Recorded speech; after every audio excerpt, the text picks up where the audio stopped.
Hello, everyone. Welcome to another episode of the Less Insurance Dependence podcast, your trusted source for insights, strategies, and expert advice to help you take back control of your dental practice and career. I'm Leslie Alvis, your co-host, and I'm thrilled to bring you another value-packed episode with a very special guest, Ken Kaufman. On this podcast, our mission is to help dental professionals reduce their reliance on insurance and creating thriving, profitable, patient-centered practices. Before we dive in, a quick word from our sponsors. Echo Marketing is offering a complimentary marketing strategy meeting where their experts will show you how to attract high-value new patients, rank number one on the Google locally, and consistently grow your new patient calls. So if you ever want to discover where you are standing in terms of your digital presence, you can visit lessinsurancedependence.com/marketing-strategy-meeting to book a complimentary strategy session just to understand how things are going on your online visibility. And if you're looking for coaching to create a thriving fee-for-service practice, schedule a complimentary coaching strategy meeting with Gary Takas at thrivingdentist.com/CSM.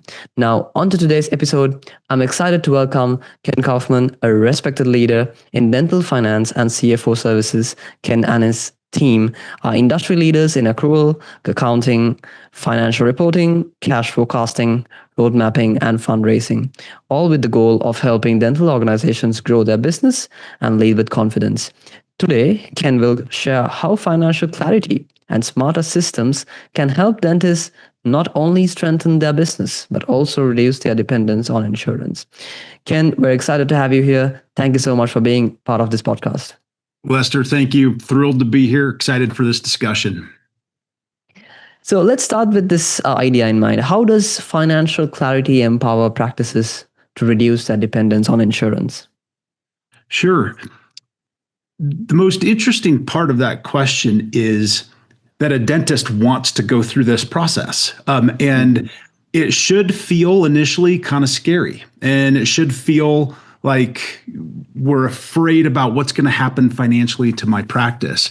And so the thing that you always want to do, and this is if you're trying to reduce your dependence on insurance, this is also if you want to try to go and build a new de novo or acquire a practice, the same principles all apply here. And that is that you want to put a model together or like a financial forecast together that says, okay, if I'm going to stop receiving revenue from this insurance company, how much is that? And how long will it take me to replace that with other types of patients and other types of things? And you put this nice little thing together that is ultimately probably going to be in a spreadsheet type of a format.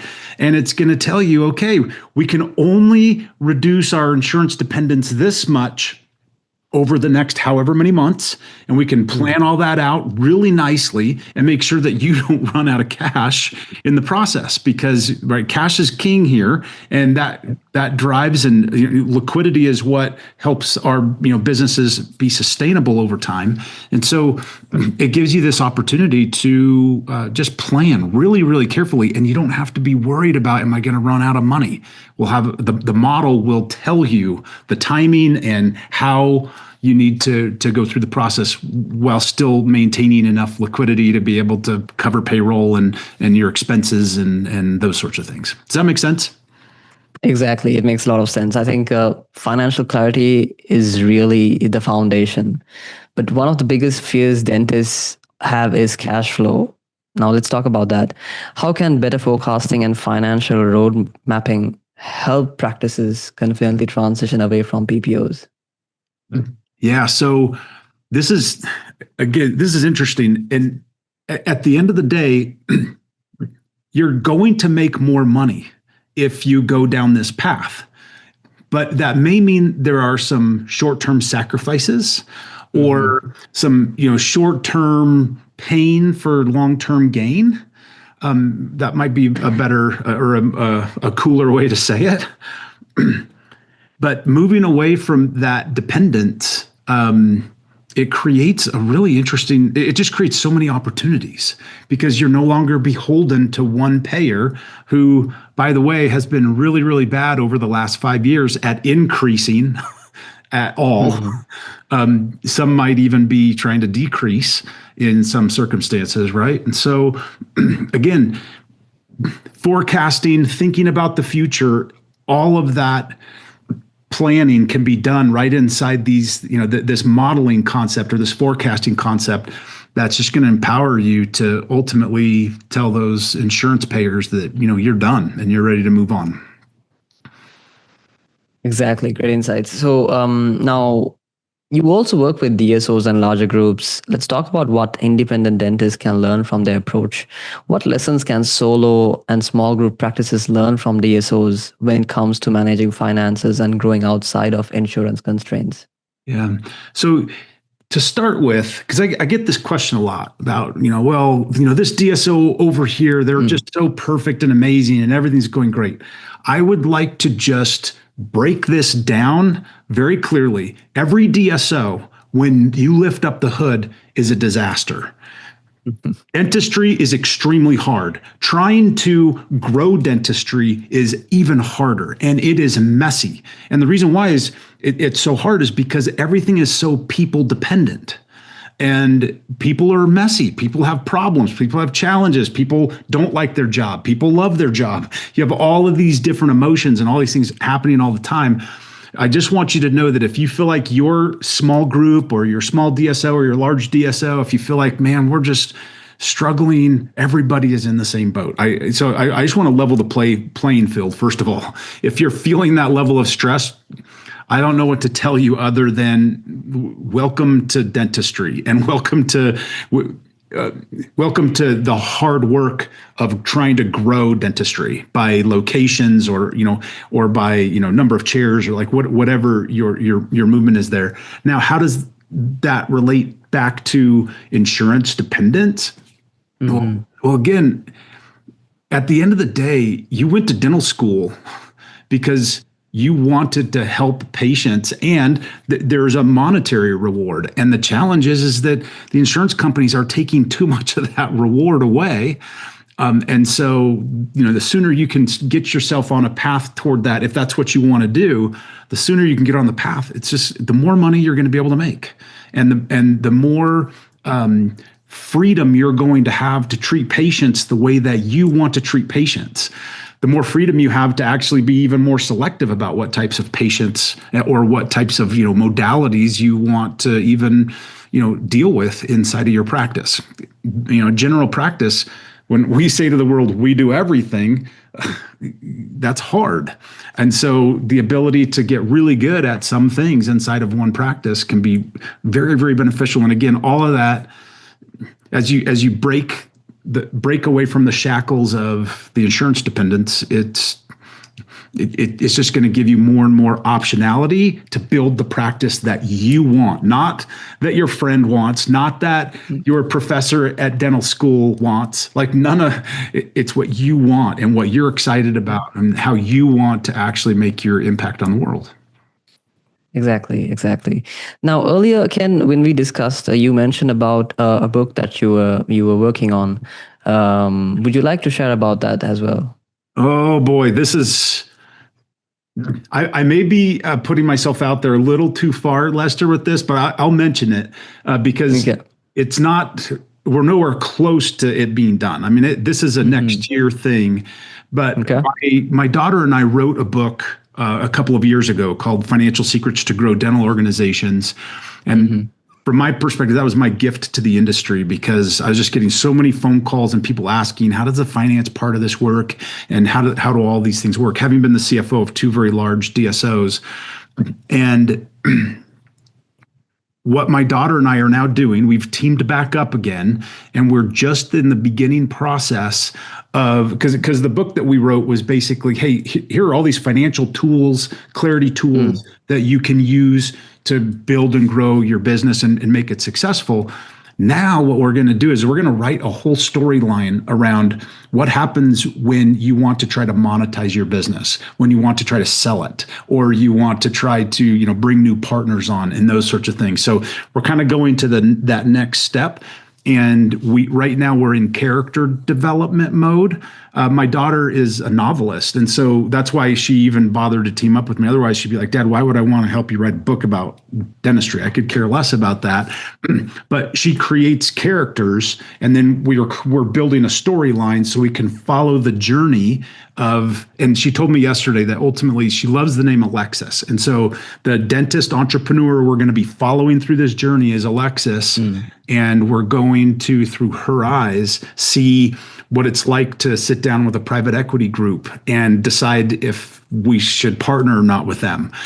How do you find the right investment banker, and what are the attributes that you care about the most there? So that's a little bit about the book. Hopefully I didn't shoot myself in the foot, because if it never materializes, that would be very sad, but we're very committed to getting it done. It's just that type of a project is, that's a 6 to a 12-month project. Yes, of course. I think the listeners of this podcast are very lucky to hear about this, the first glimpse of this book. So I think it's going to be very, very interesting to see this live when it comes all back into action. Now, I just want to come back when it comes to financial clarity. So, what kind of numbers are we looking at when it comes to financial clarity or financial independence for practice? Yeah, so I want to be clear about financial clarity and why it's so critical. It's just so important. And I think I actually shared this with you before, Lester, but the way that I portray this is, there was a time when I was driving on the freeway doing about 70 miles an hour, and there was just this huge rainstorm that came out of nowhere. And before I knew it, like the rain was coming down so hard, you couldn't even, the windshield wipers couldn't go fast enough, we lost all visibility ahead of me. And that was an extremely scary moment. I thought that I might die, because I didn't know, should I try to turn one way or the other, or just kind of hold on for dear life and hope everybody else is doing the same thing and they're not going to crash into me. And I think of that experience, and that actually is the whole reason why I came up with the term of financial clarity, because sometimes when we're running our businesses, especially if we're in scaling mode, trying to add locations and add modalities and all of those sorts of things, when we do not have clarity, anxiety goes up dramatically. And it's true more with finances than almost anything else. I think the principle is generally true, but with finances, maybe it's even augmented, because most people have kind of a weird relationship with money and wanting to feel security around their money, but also wanting to feel like, well, I'm still growing it, and it's going to be, a nice nest egg maybe down the road, and different things like that. And so, and people have emotions also that they don't know that much about finance or accounting or those sorts of things.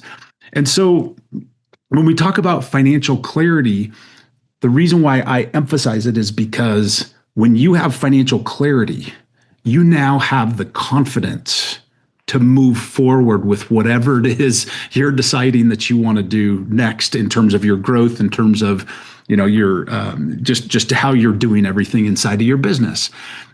When you don't have that clarity, all of us do the same thing. We're going to double clutch. We're going to pull back. We're going to probably say no to certain opportunities that we should have said yes to and could have generated more money for us, but we are going to hold back because we don't have the clarity. And so, to the degree I can influence at any level, anybody inside the dental industry, the more you can do to get financial clarity, the more confidence you will have as a leader, and the more money you're going to get when you need to go and raise debt financing or anything like that.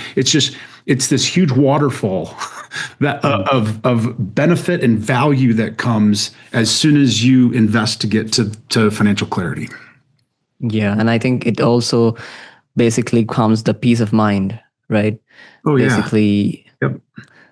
That basically is.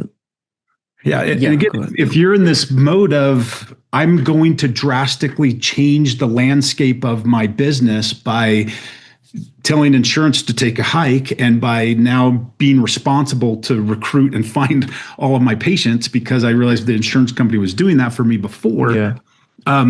It's just as critical to your business that you have the financial clarity so that you can maneuver through that process. Exactly. Now, for the my final question for you, Ken, is so what first steps can dentists take to build financial systems that support independence and long-term success? Yeah. So again, this is a great question. So the very first thing you've got to do when you think about building out and gaining financial clarity is you've got to get your financial information organized in an appropriate way. And this usually starts with doing bookkeeping. If you've got one practice or 10 practices, you've got to do bookkeeping for all of your practices. And by you, I'm meaning hopefully you hire somebody because you didn't go to dental school so that you could be a bookkeeper. Please, Yeah. but don't do it. Get an expert to do that for you. So that's kind of the baseline. So you have at least some information. The challenge with that information that you're getting, though, is it's all cash basis. And so you don't actually know, like, they're not accurate financial statements that you can pull from this because there are things that aren't being included. But at least we start with that cash basis. The next step is you're going to want to move to accrual, because accrual now gives you accuracy. It tells you actually what is happening, what procedures are being performed, not what cash is coming in and out of the bank. And, for example, if somebody does full arch and they collect the full fee up front, well, that could make the revenue of that practice for 1 month go way up. But if you haven't provided the service yet, it's actually just a liability because you haven't actually delivered what they gave you the money to accomplish. And so going to accrual, and I could give you a lot of examples here, but going to accrual accounting would be the next step to get even more clarity.